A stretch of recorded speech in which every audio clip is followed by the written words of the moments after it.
اور اسی طرح جب ہم نے لوط کو پیغمبر بنا کر بھیجا تو اس وقت انہوں نے اپنی قوم سے کہا کہ تم ایسی بے حیائی کا کام کیوں کرتے ہو کہ تم سے پہلے اہل عالم میں سے کسی نے اس طرح کا کام نہیں کیا، یعنی خواہش نفسانی پورا کرنے کے لیے عورتوں کو چھوڑ کر مردوں کے پاس آتے ہو۔ حقیقت یہ ہے کہ تم لوگ حد سے نکل جانے والے ہو۔ اور ان لوگوں سے اس کا جواب کچھ نہ بن پڑا، اور بولے تو یہ بولے کہ ان لوگوں یعنی لوط اور اس کے گھر والوں کو اپنے گاؤں سے نکال دو کہ یہ لوگ پاک بننا چاہتے ہیں۔ تو ہم نے ان کو اور ان کے گھر والوں کو بچا لیا، مگر ان کی بیوی نہ بچی کہ وہ پیچھے رہنے والوں میں ہو گئی، اور ہم نے ان پر پتھروں کی بارش برسائی، سو دیکھ لو کہ گناہگاروں کا کیسا انجام ہوا۔ اور مدین کی طرف ان کے بھائی شعیب کو بھیجا تو انہوں نے کہا، اے قوم، اللہ ہی کی عبادت کرو، اس کے سوا تمہارا کوئی معبود نہیں۔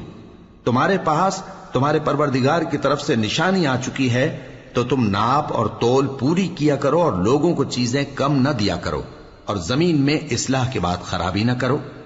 اگر تم صاحب ایمان ہو تو سمجھ لو کہ یہ بات تمہارے حق میں بہتر ہے، اور ہر رستے پر مت بیٹھا کرو کہ جو شخص اللہ پر ایمان لاتا ہے اسے تم ڈراتے اور اللہ کی راہ سے روکتے اور اس میں کجی ڈھونڈتے ہو۔ اور اس وقت کو یاد کرو جب تم تھوڑے سے تھے تو اللہ نے تم کو جماعت کثیر کر دیا، اور دیکھ لو کہ خرابی کرنے والوں کا انجام کیسا ہوا۔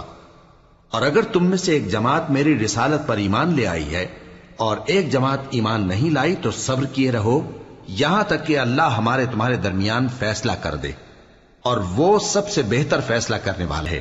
تو ان کی قوم میں جو لوگ سردار تھے جو تکبر کرتے تھے وہ کہنے لگے کہ شعیب، یا تو ہم تم کو اور جو لوگ تمہارے ساتھ ایمان لائے ہیں ان کو اپنے شہر سے نکال دیں گے، یا تم ہمارے مذہب میں واپس آ جاؤ۔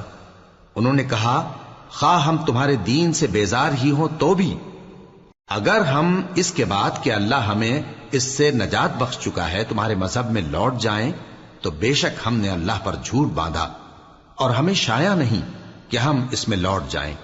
ہاں، اللہ جو ہمارا پروردگار ہے وہ چاہے تو ہم مجبور ہیں۔ ہمارے پروردگار کا علم ہر چیز کا احاطہ کیے ہوئے ہے۔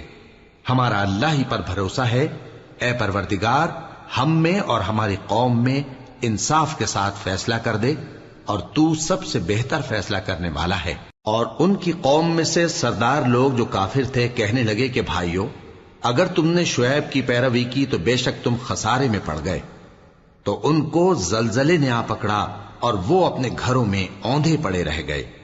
یہ لوگ جنہوں نے شعیب کی تکذیب کی تھی ایسے برباد ہوئے تھے کہ گویا وہ ان میں کبھی آباد ہی نہیں ہوئے تھے۔ غرض جنہوں نے شعیب کو جھٹلایا وہ خسارے میں پڑ گئے،